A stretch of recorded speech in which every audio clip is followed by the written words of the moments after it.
ഇനി private school പറ്റി പറയുകയാണെങ്കിൽ അവിടെ ഒരു വേറെ കഥ തന്നെയാണ്. നമ്മൾ ഒരു വർഷം 3 ലക്ഷം രൂപ ഒരു CBSE സ്കൂൾ കൊടുത്തിട്ട് നിങ്ങൾ വിചാരിക്കുന്നുണ്ടോ അവിടുത്തെ പിള്ളേര് അതിന്റെ രീതിയിലുള്ള സേഫ്റ്റിയും എഡ്യൂക്കേഷനും കിട്ടുന്നുണ്ടെന്ന് തോന്നുന്നു. ഒന്നുകൂടെ ആലോചിച്ച് നോക്കൂ. System is cook.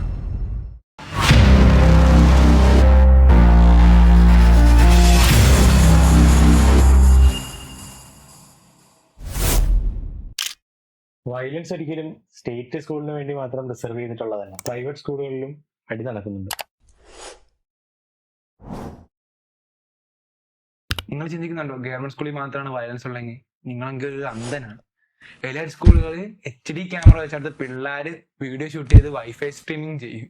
അങ്ങനത്തെ പിള്ളേരാണ് എലൈറ്റ് സ്കൂളുകളിൽ ഉള്ളത്. ഇത്രയൊക്കെയും ഈ സ്കൂളുകളിൽ സംഭവിച്ചിട്ടും എന്താണ് ഇതൊന്നും പുറത്തറിയാത്തത്? അവിടെയാണ് ടീച്ചേഴ്സും മാനേജ്മെന്റും വരുന്നത്. എലൈറ്റ് സ്കൂളുകളിൽ ടീച്ചർമാർ പേടിയാണ് പിള്ളേര് ചൂടാകുമ്പോൾ. കാരണം അത്രയ്ക്ക് പവർഫുൾ ആയിട്ടുള്ള പേരൻസിന്റെ കുട്ടികളെയാണ് അവർ പഠിപ്പിക്കുന്നത്. എലൈറ്റ് സ്കൂളുകളെല്ലാം പണം എന്ന് പറയുന്നത് മൊറാലിറ്റിക്ക് തുല്യമായിട്ട് അവർ കണ്ടിരിക്കുന്നത്. ഇതൊരിക്കലും CBSE സ്റ്റേറ്റ് ബോർഡും തമ്മിലുള്ള യുദ്ധമല്ല, റിയാലിറ്റി റെപ്യൂട്ടേഷനും തമ്മിലുള്ള യുദ്ധം. അതിനുവേണ്ടി പ്രൈവറ്റ് സ്കൂളുകൾ ഏതറ്റം വരെ നിങ്ങൾ മാസാമാസം ഫീസ് ഒരിക്കലും നിങ്ങളുടെ കുട്ടിയെ ഡ്രഗിൽ നിന്നോ വയലൻസിൽ നിന്നോ ഡിപ്രഷനിൽ നിന്നോ ഒരിക്കലും രക്ഷപ്പെടുത്താൻ പറ്റുന്നില്ല. നിങ്ങൾ ഇപ്പൊ റിയാക്ട് ചെയ്താലേ ജനറേഷന് നല്ലൊരു എഡ്യൂക്കേഷനും നല്ലൊരു ലൈഫും കിട്ടാൻ സാധ്യതയുള്ളൂ. ഇനി എഡ്യൂക്കേഷൻ സിസ്റ്റത്തിന്റെ മറ്റൊരു സ്കാമിലേക്ക് നോക്കാം. എങ്ങനെയാണ് 10ാം ക്ലാസ്സിൽ ഫുൾ A+ നേടിയ കുട്ടി +2 തോറ്റു പോകുന്നത്? നമ്മളെ ഇന്ത്യ എഡ്യൂക്കേഷൻ 2 ക്ലാസിക് സ്കാമിലോട്ട് നമ്മൾ എടുക്കുകയാണെങ്കിൽ, എങ്ങനെയാണ് ഗവൺമെന്റ് സ്കൂളിൽ 10ൽ 100 മാർക്ക് മേടിച്ചവൻ +2 ഫെയിൽ ആവണത്? ഇതൊരിക്കലും വിദ്യാഭ്യാസ മേധാവികളൊന്നും ശ്രദ്ധിക്കാതെ പോകുന്ന ഒരു കാര്യമാണ്. ഇതൊരിക്കലും ഇവിടുത്തെ വിദ്യാഭ്യാസ മന്ത്രിനെ കുറിച്ച് പിന്നെ പറയണ്ടല്ലോ പ്രത്യേകിച്ച്. ഈ കാണുന്നവർക്ക് മിക്കവർക്ക് അറിയാം അദ്ദേഹത്തെ. അതുകൊണ്ട് ഞാൻ പ്രത്യേകിച്ചൊന്നും പറയുന്നില്ല. No problem. No problem. 10ല് ഫുൾ A+ മേടിച്ചവര് പോലും +2 ആവുമ്പോഴത്തേക്കും തോറ്റുപോകുന്നു. 10ല് അവിടുത്തെ ടീച്ചർമാരെ പരീക്ഷ സമയത്ത് കുട്ടികളെ സഹായിക്കുന്നുണ്ടോ? കുട്ടികൾ കോപ്പി അടിച്ചാണോ മാർക്ക് മേടിക്കുന്നത്? ഗവൺമെന്റ് സ്കൂളിലൊരു ചീത്ത സ്വഭാവമുണ്ട്. കാരണം ഒരു ഫേക്ക് സക്സസ് ഉണ്ടാക്കും. 10ാം ക്ലാസ്സിലെ പിള്ളേരെ ജയിപ്പിച്ചു വിടും. എല്ലാ ഗവൺമെന്റ് സ്കൂളിലും അങ്ങനെയാണെന്ന് ഞാൻ പറയുന്നില്ല. കാരണം 10 സ്കൂൾ എടുത്തു കഴിഞ്ഞാൽ അതിലൊരു 5 സ്കൂളെങ്കിലും അവിടുത്തെ പിള്ളേർക്ക് കോപ്പി അടിക്കാൻ സഹായിക്കും. ഞാൻ കേട്ടിട്ടുള്ളത്, എന്റെ കൂട്ടുകാരൻ ഗവൺമെന്റ് സ്കൂളിൽ പഠിക്കുന്ന മിക്കവരും പറഞ്ഞ കേട്ടിട്ടുള്ള അവര് 10ല് കോപ്പി അടിച്ചൊക്കെയാണ് ബിറ്റൊക്കെ വെച്ചിട്ടാണ് ടീച്ചർമാർ ചില സമയത്ത് സഹായിക്കും എന്നൊക്കെ പറയണം. അവര് ഈ ടീച്ചർമാര് ഒരു പൊട്ടൻ ടീച്ചറായിരുന്നു, അവരെന്നെ സഹായിച്ച് എന്നൊക്കെ പറയണത്. അവര് അഭിമാനത്തോടെ പറയണം. അവർക്ക് അറിഞ്ഞൂടാ അതിനൊരു കോൺസിക്വൻസ്, അവർക്ക് അറിഞ്ഞൂടാ. കാരണം 10ൽ അവർ സുഖമായിട്ട് കോപ്പി അടിച്ച് ഫുൾ A+ മേടിച്ചവര് +2 ആകുമ്പോ 1-2 ചിലപ്പോ 5 സബ്ജക്റ്റ് ഒക്കെ തോറ്റു പോയിട്ടുള്ളവരൊക്കെ ഉണ്ടാവും. അത് എന്തുകൊണ്ടാ?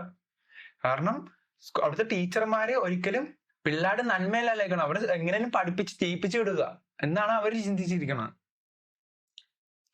വിദ്യാഭ്യാസത്തിനെ വെറും നമ്പറിലേക്ക് ഒതുക്കി തീർക്കാനാണ് ഇവരുടെ എല്ലാവരുടെയും ശ്രമം.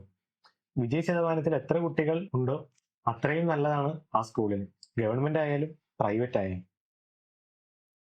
ആ പിള്ളേരൊരിക്കലും സ്റ്റുപ്പിഡ്സ് ആയിട്ടല്ല, കാരണം അവരെ സ്റ്റുപ്പിഡ്സ് ആക്കുകയാണ് ടീച്ചർമാര്, മാനേജ്മെന്റും. ഇതെല്ലാം നടക്കുന്നത് നമ്മുടെ ഗവൺമെന്റ് സ്കൂളിലാണ്. അതൊന്ന് ആലോചിക്കണം. ഗവൺമെന്റ് ശമ്പളം മേടിച്ച് പറ്റിയിട്ട് അവിടെ പഠിക്കാൻ വരുന്ന സ്റ്റുഡൻസിനെ ചീത്ത രീതിയിലാണ് ട്രീറ്റ് ചെയ്യുന്നത്. അവർക്ക് കോപ്പടിക്കാൻ സഹായിച്ചില്ലെങ്കിലും പോട്ടെ, അവരെ മര്യാദക്ക് പഠിപ്പിച്ചിരുന്നെങ്കിൽ അവർ ജയിക്കാനുള്ള മാർക്കെങ്കിലും മേടിച്ചേനെ. ഇതൊരു പ്രൈവറ്റ് സ്കൂളാണ്, സ്കൂളിന്റെ പേര് ഞാനിതിൽ പറയുന്നില്ല. എന്നാൽ അവര് 10ാം ക്ലാസ്സിൽ കുറച്ച് പിള്ളേരുണ്ടാവുമല്ലോ. 10ാം ക്ലാസ്സിൽ എത്ര പഠിച്ചാലും അവർക്ക് മനസ്സിലാവാത്തതും പിന്നെ പഠിക്കാൻ പാടായിട്ടുള്ള അങ്ങനത്തെയുള്ള പിള്ളേരെ അവർ 10ാം ക്ലാസ്സിലെ പരീക്ഷ അവസാനത്തെ ഫൈനൽ എക്സാം ആകുമ്പോൾ എഴുതാൻ സമ്മതിക്കത്തില്ല. കാരണം ഈ ഒരു സർട്ടൻ സ്കൂൾ അവരുടെ വിജയ ശതമാനം 100-നടുത്ത് കൊണ്ടുവരാൻ എത്തിക്കാൻ ശ്രമിക്കുന്ന ഒരു സ്കൂളാണ്. അപ്പോൾ സ്വാഭാവികമായും അവര് തോക്കുമെന്ന് അവർക്ക് അറിയാവുന്ന കുട്ടികളെ 10ാം ക്ലാസ്സിന്റെ ബോർഡ് എക്സാമിൽ നിന്നും എഴുതാൻ അവരെ സമ്മതിക്കാറില്ല. 10ാം ക്ലാസ്സിലെ ബോർഡ് എക്സാം അവരെ കൊണ്ട് എഴുതിക്കത്തില്ല.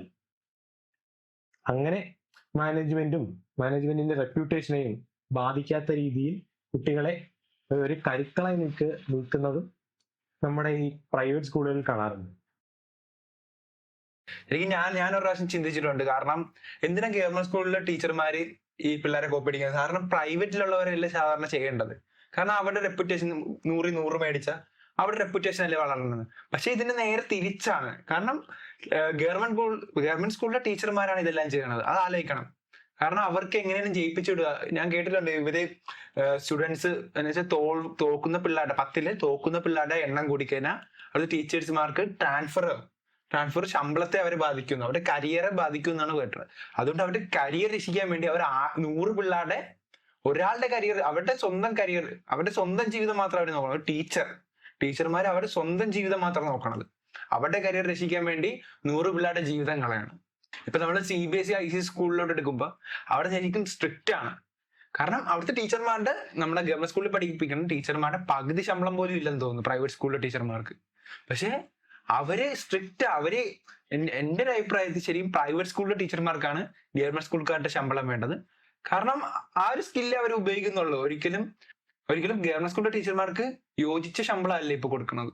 അത് വേസ്റ്റാ.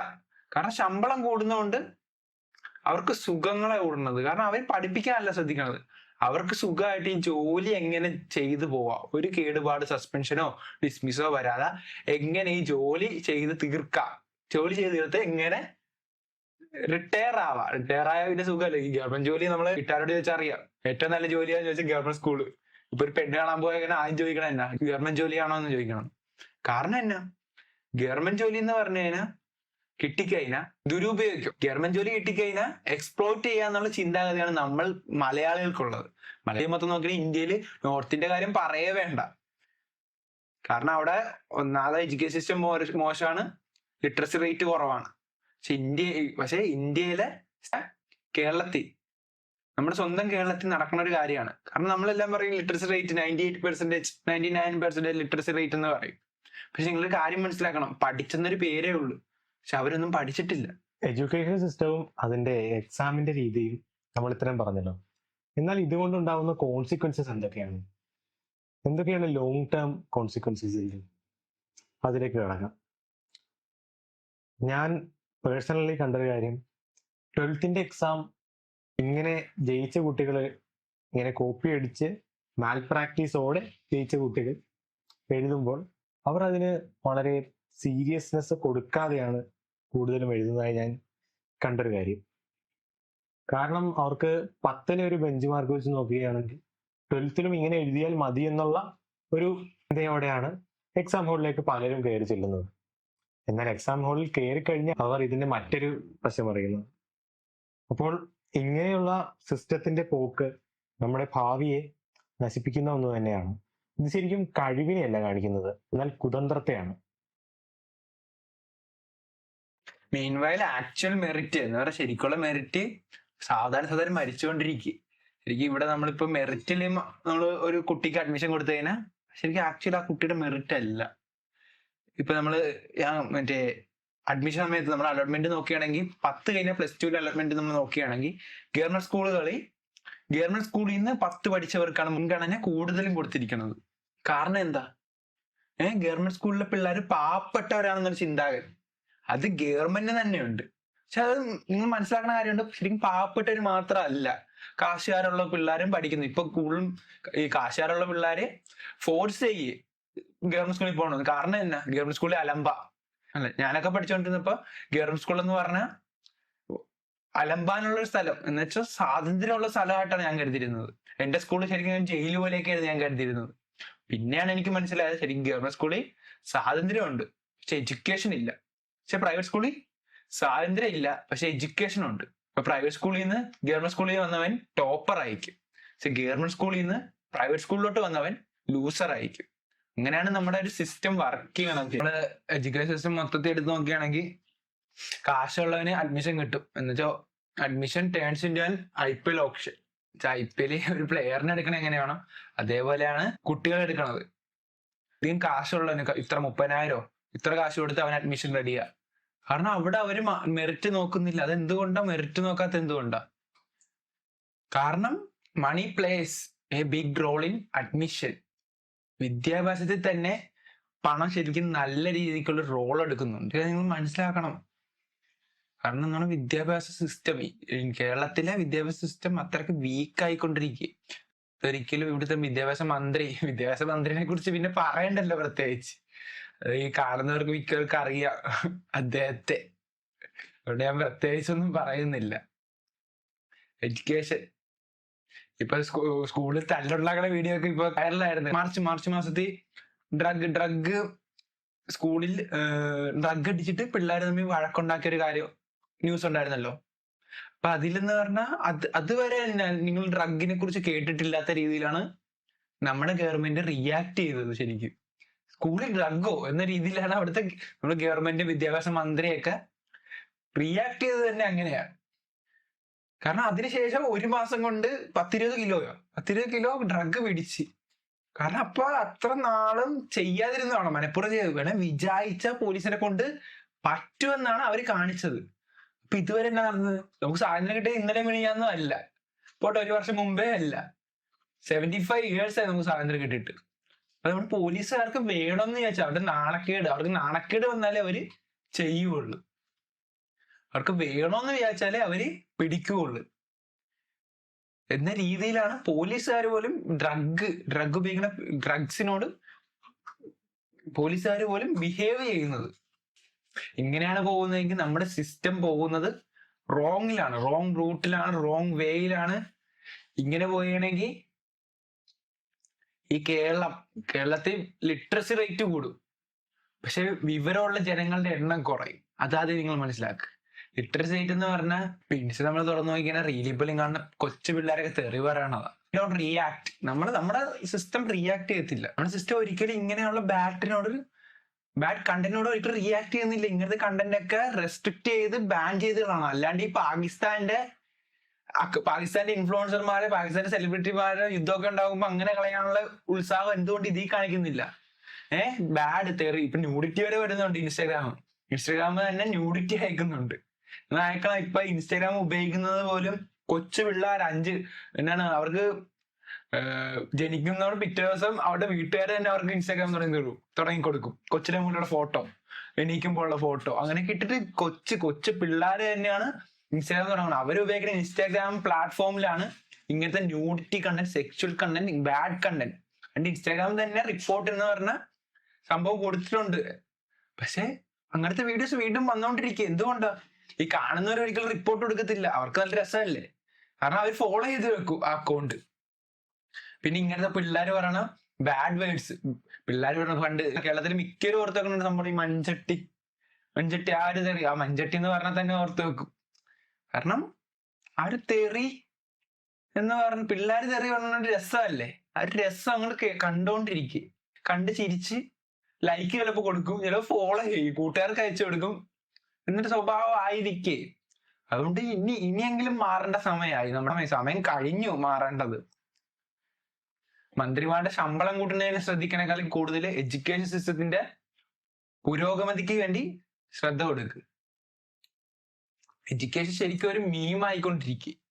ഓരോ സ്കൂളിൽ ടീച്ചർമാർ സാറുമാരെ തല്ലണത് അവരോരോ മീമായിട്ടാണ് ഉപയോഗിക്കണത്. അവരതിന്റെ വീഡിയോ എടുത്ത് ഇൻസ്റ്റയിൽ ഇട്ടിട്ട് അതോരോ മീമായിട്ട് ഉപയോഗിക്കുന്നു. അതൊക്കെ മോശമാണ്. അതുകൊണ്ട് എഡ്യൂക്കേഷൻ സിസ്റ്റം ശരിക്കും മാറണം. ഇതൊരിക്കലും സ്റ്റുഡൻസിന്റെ തെറ്റല്ല, ഇറ്റ്സ് ദ ഡാം സിസ്റ്റം ശരിയല്ല. അതിനകത്തുകൊണ്ടാണ് ഇതിന്റെ കീഴിൽ വരുന്നത് എഡ്യൂക്കേഷൻ സിസ്റ്റം മാത്രമല്ല, നമ്മുടെ ഗവൺമെന്റിന്റെ കീഴിലുള്ള മീഡിയാസ്, അതിന്റെ ഒപ്പമാണ് എഡ്യൂക്കേഷൻ സിസ്റ്റം നേരെയാവേണ്ടത്. Medias play a good role in education. കാരണം ഒരിക്കലും നമ്മൾ ബുക്കിൽ പഠിക്കണതോ സ്കൂളിൽ പോയി പഠിക്കണതല്ല എഡ്യൂക്കേഷൻ. നമ്മൾ എന്ത് കാണുന്നു, എന്ത് ചിന്തിക്കുന്നു, എന്താണ് നമ്മൾ അടുത്ത് ചെയ്യാൻ ആഗ്രഹിക്കുന്നത്, നമ്മുടെ ആഗ്രഹം, ഡ്രീം എല്ലാം അതൊക്കെ ഒരു എഡ്യൂക്കേഷനാ. ഇപ്പൊ എനിക്ക് ഡോക്ടർ ആവണം, അത് എനിക്ക് ഇതുവരെ കിട്ടിയത് എഡ്യൂക്കേഷൻ വെച്ച് ഞാൻ തീരുമാനിക്കുന്ന ഒരു കാര്യമാണ്. എന്തുകൊണ്ട് ഡോക്ടർ ആവണം? അതിനു വേണ്ടിയുള്ള ഡോക്ടർ ആയിക്കഴിഞ്ഞാൽ എന്തൊക്കെയുണ്ട്, അതിനെക്കുറിച്ച് എനിക്ക് എന്തൊക്കെ അറിയാം, എന്നൊക്കെ എനിക്ക് ഇതുവരെ കിട്ടിയൊരു എഡ്യൂക്കേഷനാ. അപ്പോൾ ഈ സോഷ്യൽ മീഡിയയൊക്കെ നമ്മൾ നല്ല രീതിക്ക് വർക്ക് ചെയ്യുന്നു. സോഷ്യൽ മീഡിയ ചിലപ്പോൾ ഇന്ന് ബില്യനെയർ ആവണം എന്നുള്ള റീല് കുറെ പ്രാവശ്യം സോഷ്യൽ മീഡിയ പുഷ് ചെയ്താൽ അവരെന്നെ മാനിപ്പുലേറ്റ് ചെയ്തിട്ട് എന്റെ എഡ്യൂക്കേഷനെ അവർ ഇമ്പാക്ട് ചെയ്തിട്ട് ചില പിറ്റേ ദിവസം മുതൽ എനിക്ക് ബില്യനെയർ ആവണോ റിച്ച് ആവണോ എന്ന് എനിക്ക് ആഗ്രഹം. കുറച്ച് കഴിയുമ്പോൾ ഒരു വല്ല ഡോക്ടറോ എഞ്ചിനീയറോ അങ്ങനത്തെ റീലൊക്കെ ഇട്ട് എനിക്ക് സജസ്റ്റ് ചെയ്ത് തന്നാൽ ഞാൻ അതാവും. കാരണം media plays a big role in education of a person.